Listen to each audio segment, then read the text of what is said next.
आइए मेरे प्यारे साथियों, आज के क्लास में हम जानेंगे भारत के प्रमुख बंदरगाह के बारे में।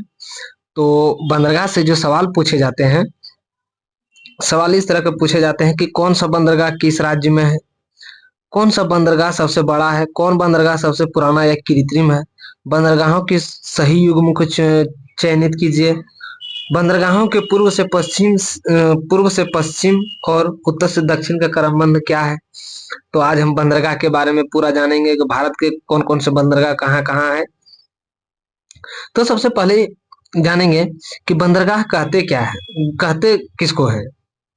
तो बंदरगाह जो है भारत के व्यापार करने के लिए भारत के व्यापार करने के लिए समुद्र तट से कई सुविधाएं प्रदान की जाती है, जिसे जलयानों को आगमन आसानी से किया जा सकता है इन्हें बंदरगाह कहते हैं। बात आती है भारत में बंदरगाहों की संख्या कितनी है। भारत में 13 बड़े बंदरगाह हैं और 200 से अधिक छोटे बंदरगाह हैं। बड़े बंदरगाह पर केंद्र सरकार का अधिकार है और छोटे बंदरगाहों पर राज्य सरकार के अंतर्गत आते हैं, यानी राज्य सरकार का अधिकार है। 13 बंदरगाह प्रमुख 13 बंदरगाहों में से, यानी 13 जो बड़े बंदरगाह है, 13 प्रमुख बड़े बंदरगाहों में से 6 पश्चिमी तट पर है और 6 पूर्वी तट पर है। एक प्रमुख बंदरगाह है अंडमान निकोबार अंडमान निकोबार, जिसकी राजधानी पोर्ट ब्लेयर है। 13 बड़े बंदरगाहों में सर्वाधिक तीन बड़े तमिलनाडु में है। 200 से छोटे अधिक बंदरगाहों में से सर्वाधिक महाराष्ट्र में है। 200 से जो अधिक छोटे बंदरगाह है वह उसमें से 53 गो महाराष्ट्र में ही है। तो अब आइए देखते हैं मैप के माध्यम से कौन कौन कहाँ कहाँ क्या क्या है।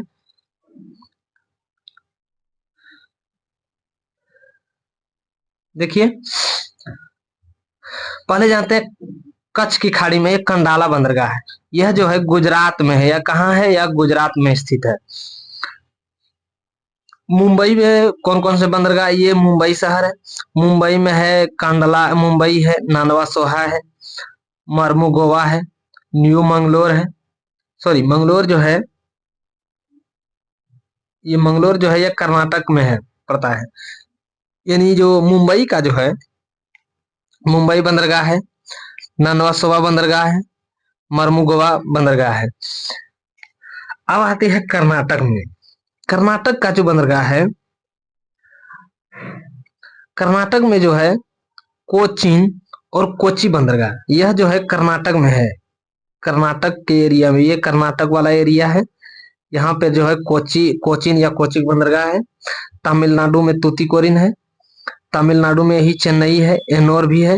आंध्र प्रदेश में विशाखापट्टनम है और कलकत्ता में जो है, यानी पश्चिम बंगाल में जो है ये कलकत्ता बंदरगाह हल्दिया बंदरगाह है। और उड़ीसा में जो है ये पारादीप है। फोर्ट ब्लेयर जो बंदरगाह है, यह जो फोर्ट ब्लेयर बंदरगाह है, यह अंडमान निकोबार द्वीप समूह पर है।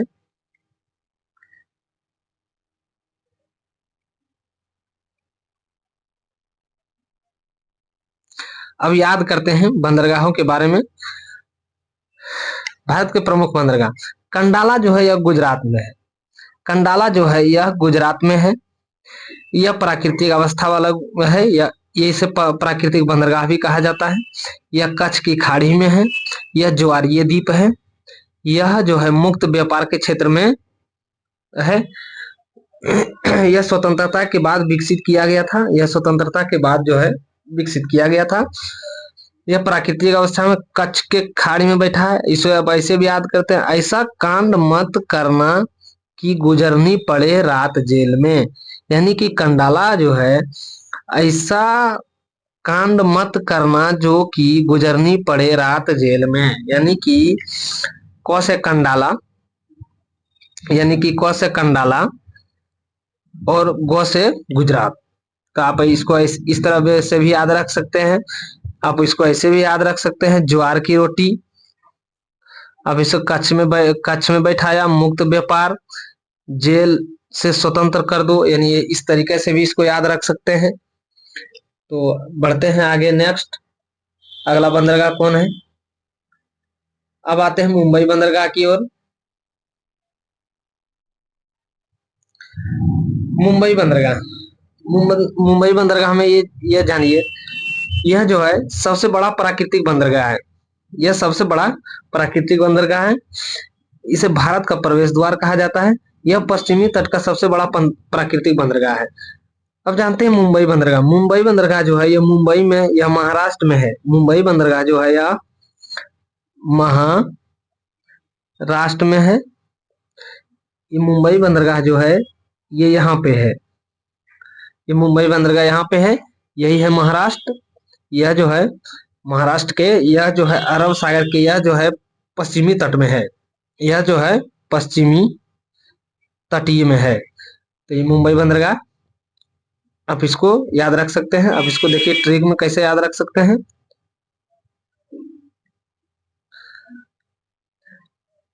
महाराष्ट्र में नंदवा सोबा भी है। महाराष्ट्र का बंदरगाह में जो है नंदवा सोबा बंदरगाह भी है।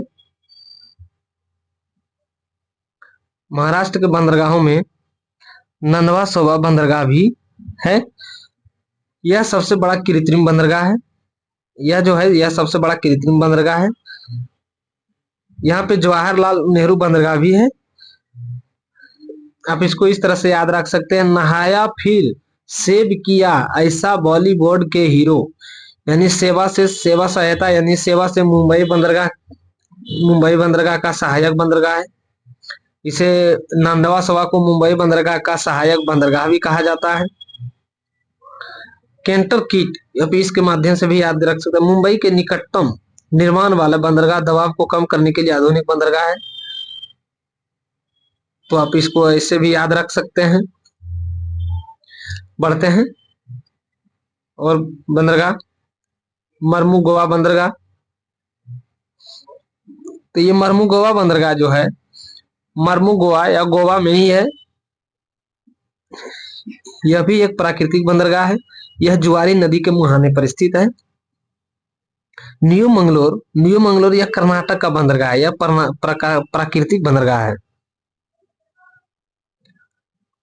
न्यू मंगलोर जो है यह कर्नाटक में है। यह प्राकृतिक बंदरगाह है। न्यू मर्मुगोवा को प्राकृतिक बंदरगाह कहा जाता है, जो जुआरी नदी पर स्थित है।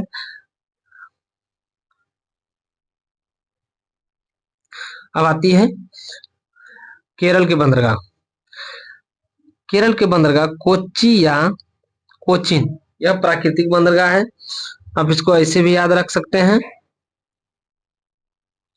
आप जो है इसको ऐसे भी याद रख सकते हैं, कोच होते रेल में कच्चा रह गया करेला। यानी क से कोचिन, क से कोचिन और क से केरल। आप इसको ऐसे भी याद रख सकते हैं। यह जो है कोचिन शिपयार्ड लिमिटेड देश का सबसे बड़ा शिपयार्ड है। इसको ऐसे भी याद रख सकते हैं।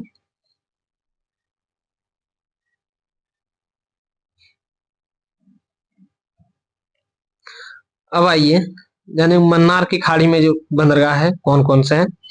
मन्नार की खाड़ी में बंदरगाह, यह जो है तुतीकोरिन तमिलनाडु में है। मन्नार की खाड़ी में आप इसको इस ट्रिक से भी याद रख सकते हैं, जिसकी तुत्ती बोलते उसको कोई मना नहीं कर सकता। यानी कि तमिलनाडु में है, यानी मन्नार की खाड़ी में है। तुतीकोरिन बंदरगाह तमिलनाडु में है, या मन्नार की खाड़ी में स्थित है। आप इसको इस माध्यम से भी रख सकते हैं, टूटी कोरी रोटी। आप इसको ऐसे भी याद रख सकते हैं ट्रिक में, पति गुस्से में तिल मिलाया यानी तमिलनाडु, पत्नी को मनाया यानी मन्नार की खाड़ी, खाने में मछली दी यानी कि मत्स्य उत्पादन के लिए है। अब देखिए इसकी विशेषता क्या है। यह एक छिछला बंदरगाह है। यह एक छिछला बंदरगाह है, अतः बड़े जहाजों को तट कुछ किलोमीटर पहले ही रुक जाता है तथा सामग्री छोटे जहाजों से लाया जाता है। यानी इसका जो है कुछ दूरी पे ही जहाज को रोक दिया जाता है और वहां से फिर सामान को छोटे छोटे जहाजों के माध्यम से किनारे पे लाया जाता है। यह 19 फरवरी 2011 को इस बंदरगाह को नाम बदलकर बीओ चिदम्बरम बंदरगाह रख दिया गया था। यह 19 फरवरी 2011 को इस बंदरगाह को नाम बदलकर बीओ चिदम्बरम बंदरगाह रख दिया गया था। चलिए बढ़ते हैं नेक्स्ट और देखते हैं तमिलनाडु में कौन कौन सी बंदरगाह है।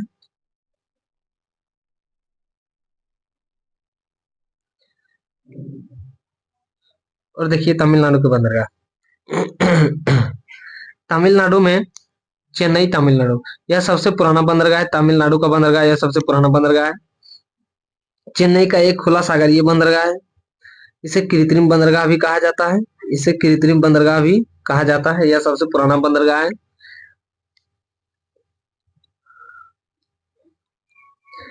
तमिलनाडु का एन्नोर बंदरगाह, देखते हैं एन्नोर बंदरगाह के बारे में। यह तमिलनाडु का एन्नोर बंदरगाह, ये तमिलनाडु का एन्नोर बंदरगाह। अब यह जो है, यह बंदरगाह बनाना, कंप्यूटर लगाना, उसके बाद ही चैन सो जाना, यानी यह बंदरगाह जो है कंप्यूटर लगाना, चैन में सो जाना, यानी अब इसको इस तरह से याद रख सकते हैं। अब ये देखिए, यह कृत्रिम बंदरगाह है। चेन्नई बंदरगाह की सहायक बंदरगाह है एन्नोर बंदरगाह। यानी आपसे एग्जाम में पूछ सकता है चेन्नई की सहायक बंदरगाह कौन सी है, तो एन्नोर बंदरगाह है। देश की प्रथम कंप्यूटराइज एवं निगमित बंदरगाह है। इसीलिए आप इसको इस ट्रिक के माध्यम से भी, यानी इस जोक्स के माध्यम से भी याद कर सकते हैं। चेन्नई बंदरगाह को दबाव कम करने के लिए यह विकसित किया गया था। यह जो है चेन्नई बंदरगाह के दबाव को कम करने के लिए विकसित किया गया था। अब देखिए तमिलनाडु के बंदरगाह, आप इसको ऐसे भी याद कर सकते हैं ट्रिक के माध्यम से। तट, ट्रिक बना सकते हैं तट। यह जो है चेन्नई तमिलनाडु में है। तमिलनाडु के बंदरगाह चेन्नई बंदरगाह है। टी से तूतीकोरिन, टी से तूतीकोरिन, ए से एन्नोर, टी से तमिलनाडु। अब इसको ऐसे भी याद रख सकते हैं।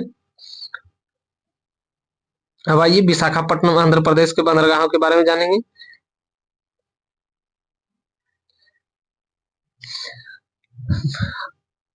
विशाखापट्टनम यानी आंध्र प्रदेश, आंध्र के लिए ये शाखाएं, ये जो है आंध्र के लिए शाखाएं। विशाखापट्टनम को बैसाख की जरूरत है, यानी 20 खाके पड़ गया अंधा, 20 खाके पड़ गया अंधा। यह विशाखापट्टनम को बैसाख की जरूरी है, तो आप इसको ऐसे भी याद रख सकते हैं। ये जो है शाखा पेड़ और प्राकृतिक की है, यह प्राकृतिक बंदरगाह है। यह जड़ गहरी, इसकी जड़ जो है गहरी है। यह प्राकृतिक सबसे यह गहरा बंदरगाह है। यह सबसे गहरा बंदरगाह है, यानी जड़ गहरी है, यानी यह सबसे बड़ा बंदरगाह है। शाखा पेड़ प्राकृति है, यानी कि यह प्राकृतिक बंदरगाह है। इस बंदरगाह के निकट डॉल्फिन नोज नामक पहाड़ी होने के कारण से तेज समुद्री हवा से सुरक्षित रहता है। तो इसे इस तरीके से याद रख सकते हैं इसको। अब देखते हैं उड़ीसा के बंदरगाह।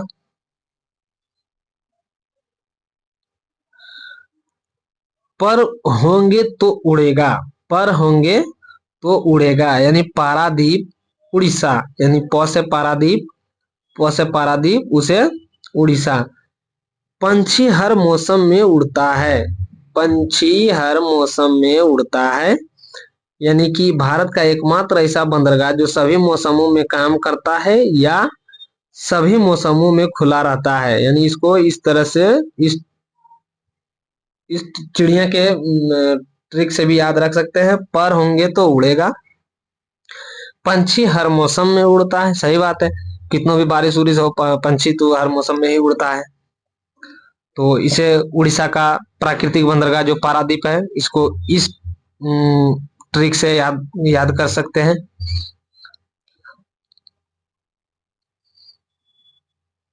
अब आइए पश्चिम बंगाल के बारे में। पश्चिम बंगाल के बंदरगाह, पश्चिम बंगाल में जो है यह कलकत्ता बंदरगाह है। कलकत्ता या हल्दिया बंदरगाह इसे ही कहा जाता है। यह पश्चिम बंगाल के हुगली नदी के किनारे कृत्रिम बंदरगाह है। यह जो है हुगली नदी के किनारे स्थित है। कोलकाता बंदरगाह के दक्षिण में हल्दिया बंदरगाह को विकसित किया गया है, जबकि इसका सहायक बंदरगाह तथा समुद्री तट पर स्थित है।